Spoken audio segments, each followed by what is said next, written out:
everyone, mapagpalang araw sa ating lahat sa mga minamahal kong mga viewers and followers. Good morning guys, good morning. Mapagpalang umaga sa ating lahat.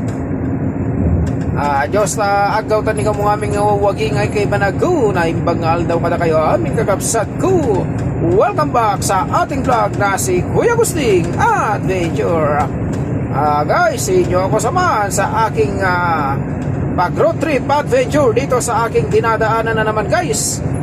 Shoutout sa lahat ng aking minamahal kong mga subscriber and viewers, lalong-lalo na dyan sa Luzon, Visayas at Mindanao. At higit sa lahat, ang aking mga kapwa OFW, shoutout sa inyong lahat, saan man kayo naroon sa iba't ibang bahagi ng bansa, at nung anong oras kayong maabutan at mapapanood ninyo ang aking video ito. Thank you so much to all of you for your support to show my YouTube channel na si Kuya Agusting Adventure.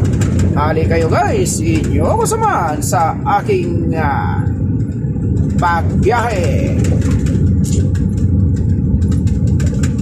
Ayan guys, ang ating dinadaanan ngayon at kasalukuyan ngayon guys ay malamig pa rin dito sa ating loob ng kingdom. At ito ay makulimlim ang kalangitan guys, makulimlim ang kalangitan dahil sigurado akong makakasalubong natin ang ulan sa pamamagitan ng kulimlim ang langit na yan, kalangitan na yan, ay sigurado kapag ibinaksak yan ay tubig ulan yan.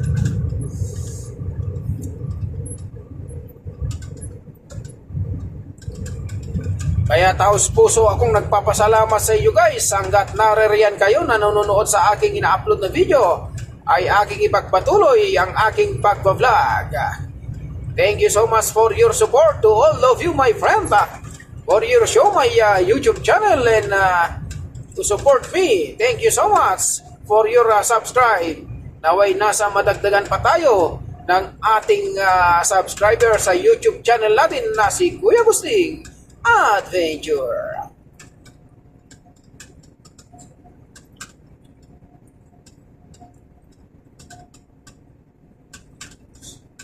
Sa kulimlim guys ng ano na yan, ng kalangitan na yan na ating masasalubong, sigurado ulan yan.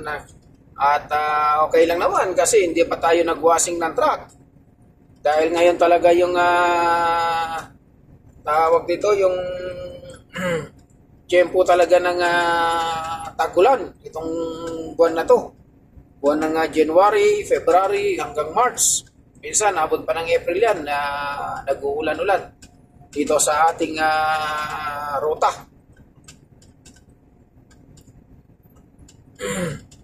Pero ayos lang kapag umulan, ayos lang.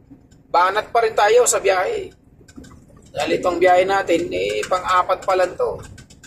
Huwag naman natin masyado bugbugin ng ating sarili. Kaya nga lagi ko sinasabi guys, na ang tinapatapos dito ay kontrata at hindi yung biyahe o trabaho. Dahil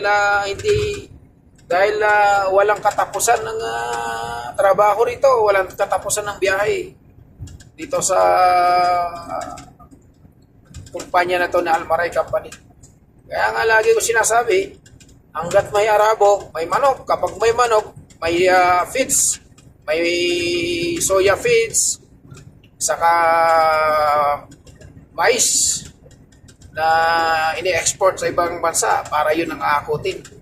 Hanggat may arabo, mayroong baka. Pag may baka, may gatas. Pag may gatas, kailangan meron ding damo, mga pagkain ng baka. Kaya walang ubusan na biyahe rito. Katawan mo lang ang sumusuko rito guys sa Almaray Company na to. Kapag ikaw ang napunta rito na ikaw ay long haul truck driver na may experience yan sa Pilipinas, kapag nagkaroon ng hiring dito sa Almaray, huwag ka na magdalawang isip, mag-apply ka na rito para magkaroon ka ng experience mo rito kung gugustuhin mo. Dahil kung biyahe ang hanap mo dito sa Almaray, ikaw ang susuko sa biyahe dito. Dahil sa layo ng biyahe ay sigurado magsasawa ka sa takbuhan dito. Ayan guys, madilim na ang kalangitan, ay sigurado ibabaksak na yan ng ulan. At kung ibaksak yan ng ulan sa ating salubong na yan, ay baha na naman ang ating madadaanan dyan. Ayan pa naman ng ulan na yan, mauna muna yung sunstorm bago niya ibaksak yung ulan. Ay sigurado, pag binaksak ang ulan, magkakaroon na naman dyan ng baha. Pag may baha na naman, marami na naman bado dyan sa kalsada. Sila na naman ang paikot-ikot dyan sa daan na alimoy, parang kung nakakita ng tubig na umaagos. Ay nandoon sila, ilulublog nila ang kanilang mga sasakyan. Makulimlim guys, madilim na yan. Sigurado, ibabaksak na yan yung ulan na yan.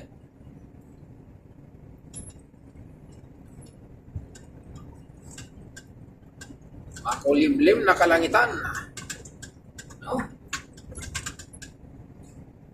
Shoutout sa lahat ng mga estudyante dahil sa Pilipinas, yung mga papasok sa eskwela, mula elementary hanggang sa kolehiyo. Shoutout sa inyong lahat.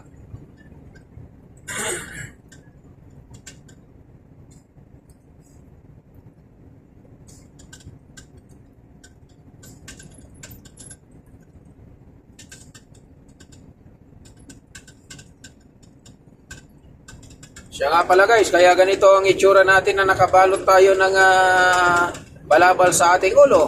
Dahil gawa ng napakalamig ngayon dito sa loob ng Kingdom. Dahil natutunaw ang yelo sa ibang bansa. Katulad ng mga kalapit na bansa dito. Kaya yung hangin na ipapadpad dito sa Kingdom ay malamig.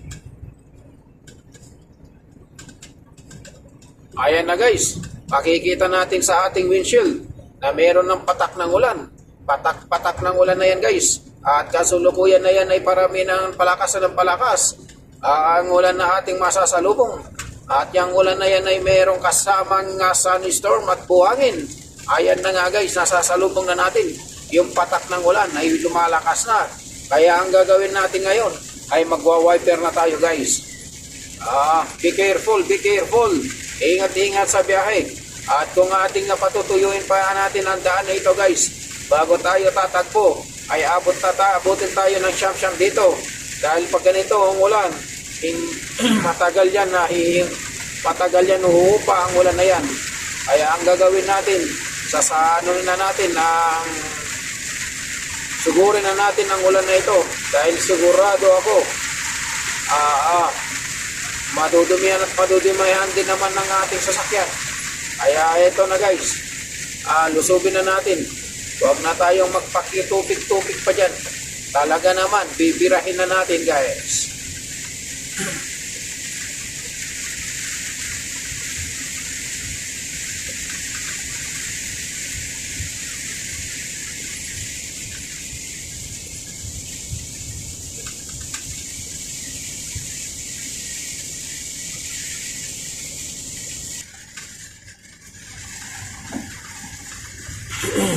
Ayan, nandito tayo sa barangay na ito guys.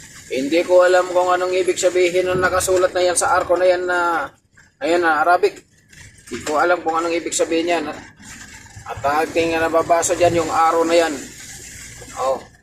Ayan, dito na tayo ngayon guys, dito sa barangay na ito. Barangay Samira. Pagaganda guys ng kanila runabout dito. Saan ka pa? Ay saan dito ka pupunta dito sa barangay dito sa loob ng Kingdom of Saudi Arabia. Napakaganda guys ng kanilang bayan dito. Maliit man nandun ka sa tingin ng mga bayan nila rito. Pero tignan mo naman, talaga naman, napakaganda, napakaliwanas. At higit sa lahat guys ay napakalinis ng kanilang barangay dito sa Kingdom of Saudi Arabia. Napakalinis guys at napakaganda ng mga palaruan niya guys. Ang problema lang dito guys, walang naglalaro na bata rito. Hindi katulad sa Pilipinas na napakalat ng mga bata pero walang palaruan. Dito naman walang bata na naglalaro pero napakarami ng palaruan at napakaganda. Kaya dito ako napamahal guys sa Kingdom of Saudi Arabia. Since 2006 na nandito ako sa Kingdom of Saudi Arabia hanggang sa kasalukuyan. Nandito pa rin tayo guys sa Kingdom of Saudi Arabia. Kaya ito ngayon guys, napakalakas ng ulan. ating pag-iingatan ng pagmamaneho, ating mga kapwa, mga long haul truck driver. Doblehin natin ang pag-iingat natin na pagmamaneho natin kapag ganitong maulan. Higit sa lahat, madulas ang kanilang daan dito. Gawa ng daan nila ay aspalto. Huwag tayo magmadali. Ang biyahe at trabaho ay nandiyan lang yan. Ngunit, iingatan natin ang ating sarili dahil masarap ang buwi ng buhay.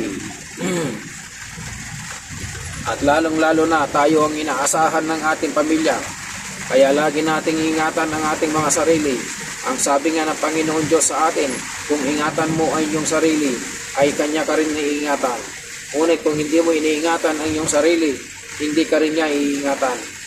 Kaya bago tayo sasabak sa trabaho at pagbangon natin sa ating higaan sa umaga, una tayong manalumuhod sa isang tabi at manalangin sa Kanya at tumingi ng gabay. Upang sa ganun ay gabayan niya tayo sa ating pagbibiyahe o anuman ating trabaho na inarap sa buhay. Iba lang kasi kapag may Diyos ka na sinasandalan at meron kang Diyos na hiningian ng tulong sa iyo. Dahil hindi ka papabayaan kahit anuman ang iyong haharapin sa buhay. Katulad ngayon guys, andito tayo sa barangay na ito. Umupa na naman ang ulan. Ganito ang ulan dito, pabugso-bugso. Pero kung hintayin mo pa na matuyo yung daan na yan bago ka tatakbo, ay sigurado, tiyak na abutin ka ng siyam-siyam. Pwede mo gawin yan yung ganyan na magpapatuyo ka ng daan kung ikaw ay inaantok. Para sa ganun ay makapagpahinga ka. Tulad na lamang yan guys ng bandera na yan na hawak ng isang kamao. Nalubog na yung kanyang katawan pero mayroon pa siyang kamao na hindi lumubog. Kaya pinapakita niyan guys. Pinapakita niya yan hanggat may buhay, may pag-asa.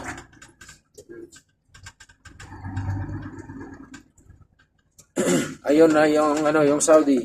Nagpapaulan na sa ulan. Yung Arabo na yun. Kita niya naman guys, dahil sa wala na silang paglagyan ng TV sa loob ng bahay nila dahil napakarami na nilang appliances. Inilagay na lang ang TV sa labas na sinong gustong manood ay manood. Ayan, nilagay na lang guys sa labas yung TV na yan na napakalaki, na parang sinehan. Pero binuksan nung TV na yan, pero wala naman nanonood dyan sa TV na yan. Walang nanonood na Arabo. Kaya ano pa ang gagawin ang silbi niyan? Ganyan sila kayaman dito guys. Ilalagay nila yung TV sa labas, yung pinakamalaking TV. Ganito sila kayaman dito sa loob ng Kingdom of Saudi Arabia. Kung mapapansin nyo, itong bayan na ito ng Samira ay napakaganda, napakaliwanas at napakalinis. At higit sa lahat, pinturado lahat ng pader na makikita ninyo. At higit sa lahat, yung mga ganyan mga runabout nila, may design. Talaga naman, mapapawaw ka sa ganda ng kanilang bayan.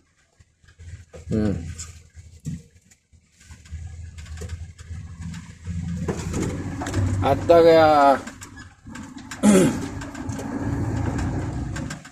pagdating naman guys sa kanilang daan, kahit nasa bayan, maluwang pa rin ang daan. Pero kung sa Pilipinas ito, iambing mo ang Pilipinas na sinasabi nila na mayaman sa mineral. Ang alam ko lang na yung mayaman sa mineral dyan ay yung mayaman ang bulsa ng mga nakaupo sa gobyerno, sa mga politiko. Yun. Tulad na lamang nitong sidewalk kung tawagin nila dyan sa Pilipinas. Dito naman napakaluwang at parkinan pa ng mga sasakyan. Ayan ang mga establishento na yun na rin yun, basta yun na yun, na bentahan ng mga sasakyan, bentahan ng mga appliances, at ito naman yung auto supply, yung bentahan ng mga gamit ng sasakyan. Yun. Sa barangay na yan, dito sa barangay na to.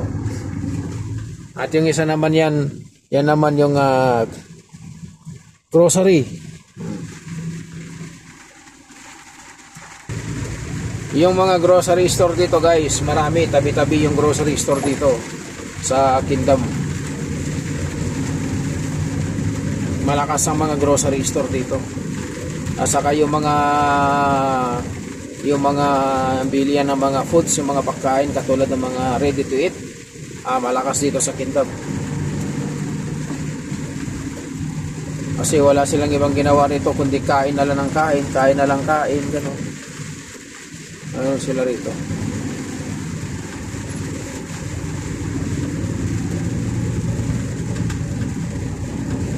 Ayan na guys nga, yung sinasabi ko kanina na salubong natin na makulimlim ang kalangitan. Ito na, binaksak niya na ang ulan. Pero habang ginabaksak niya ang ulan at ating sinusugod ang ulan, ulan lang yan. Kaya yung dumi na, yung putik o dumi na kumapit sa katawan ng ating truck ay okay lang yan. Dahil kung marunong ka magpadumi ng sasakyan, marunong ka rin magwashing.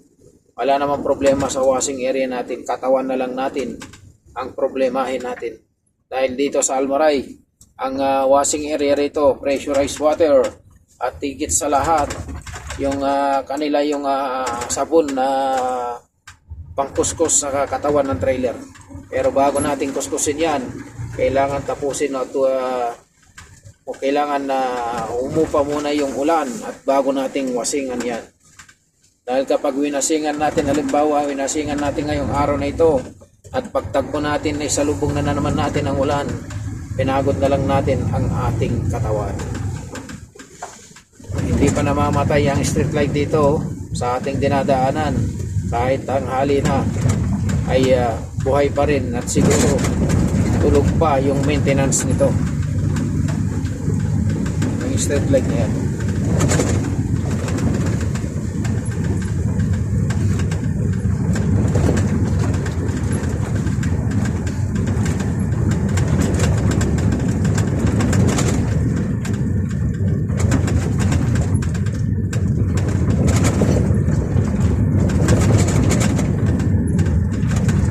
Kaya pagpasensyaan na ninyo guys kung makulit man ang aking kamay sa aking pagkukuha ng content sa aking dinadaanan. Dahil hinahawakan ko lang ang aking cellphone. Hinahawakan ko guys ang aking cellphone habang ako'y kumukuha ng content sa aking dinadaanan. Kaya maraming salamat sa inyong pag-intindi. Thank you so much for your support.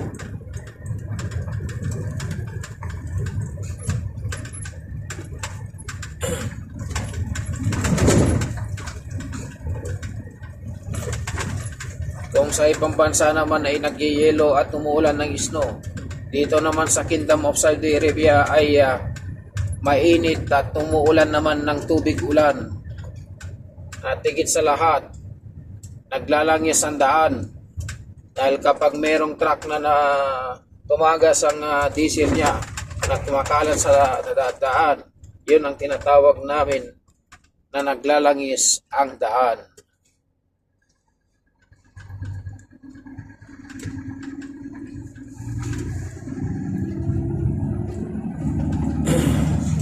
Kita nyo naman guys itong asfalto na aking dinadaanan.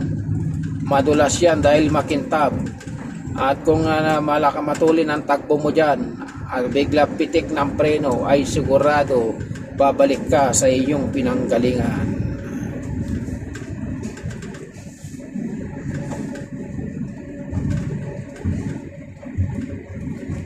At kapag ganitong umulan guys, sigurado mamayang hapon ay marami na namang Arabo at Arabiana dyan sa disyerto para magpiknik-piknik sila dahil kapag ganitong umulan ay walang alikabok sa daan.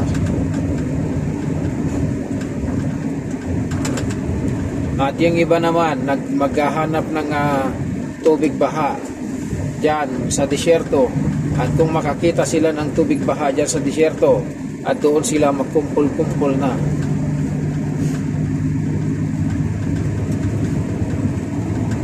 Hindi katulad sa Pilipinas na napakarami ng sapa, napakarami ng ilog, napakaluwang ng dagat. Dito kasi sa kanila guys, malayo ang dagat dito. Lalong-lalo na kung nandito ka sa gitna ng kingdom dito sa Riyadh, Hail, basta dito sa Gasim. Malayo sa dagat. Kaya ang ginagawa nila rito kapag ganitong maulan, naghanap sila ng tubig baha dito sa disyerto. Kung nasaan yung tubig baha ay doon sila nagkukumpulan, natutuwa sila dahil nga na inuulanan na ang bansa nila.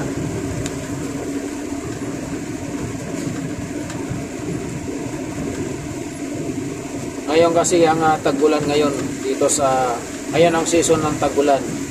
Itong buwan ng January, February, March, minsan abot pa ng April yan.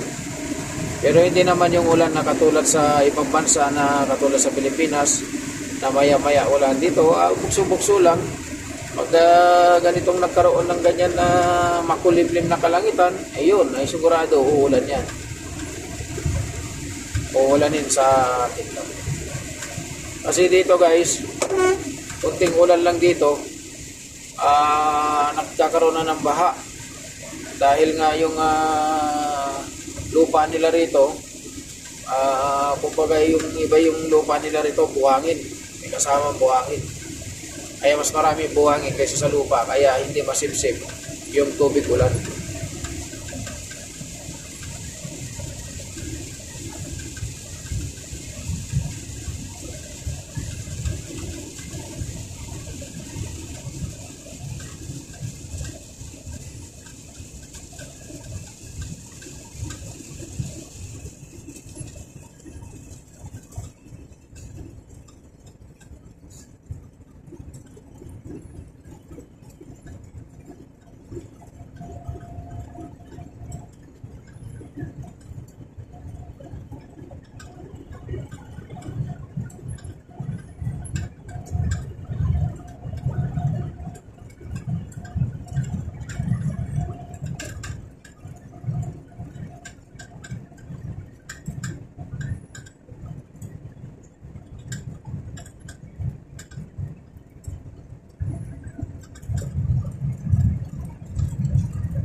Mahaba-haba itong ulan niya nito guys.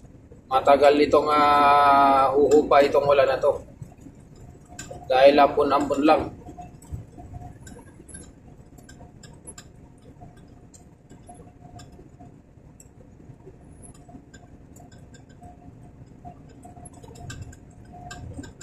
Kaya pag ganitong maulan dito sa Kitam guys, kailangan alamin mo kung saan ang bahain na lugar na dadaanan. Kaya huwag kang dumaan dun. Katulad nitong ating dinadaanan, hindi pa naman masyado itong malakas yung ulan niya. Kaya wala pa tayong masasagupa na baha dito sa ating dinadaanan. Pero kung itong tumagal ng isang araw at nababad na ng tubig itong mga lupa, ay sigurado aagos na ang tubig niyan dito sa daan. Yan palang magsisimula ang cause niya na magkakaroon ng baha. Pero sa kasalukuyan, wala pa.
Ayan na, nagtutubig na ang daan. Ito na yung cause ng pagdumi. Yung dumi na nakakapit na sa trailer natin. Kasi ang unang madudumihan dito, kung saan ang paling ng hangin, kung halimbawa papaling ang hangin ng pakaliwa, doon sa kaliwa yung ano na nadumi. Kung sa kanan naman yung paling ng hangin, yung kanan ng side, ang kanan ang madudumihan. Pero ngayon, dahil hindi masyado mahangin, ang paling nitong hangin, dahil pata doon sa likod, ay sigurado yung puwit ng trailer, ay yung kulay puti na yon ay magiging kulay chocolate na yun. Doon kakapit ang dumi dahil higupin. Habang nananagpo kasi guys ang truck, higupin ng likod yung dumi. Yung kaya yung alikabok dito sa asfalto, pag nabasa at nadaanan ng truck, ayun, nahihigop ng hangin doon sa likod. Ay sigurado na to, sigurado pagtapos ng ulan at natuyo yung katawan ng truck, makikita na dyan yung dumi. Bakat na dyan ang dumi guys, yung putik.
Malakas yung ulan dito.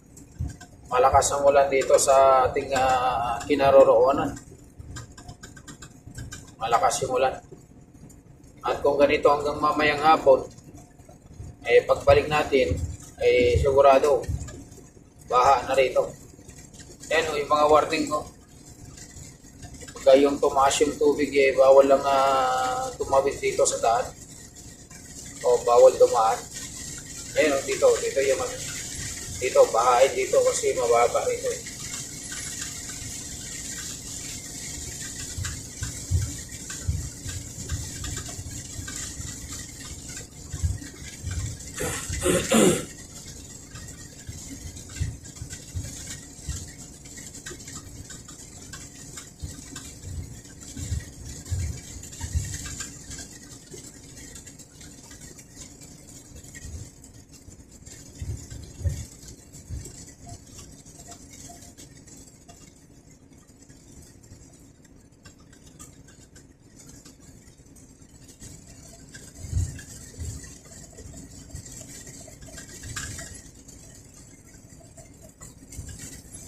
So guys, maraming salamat sa inyong panonood sa aking upload na video.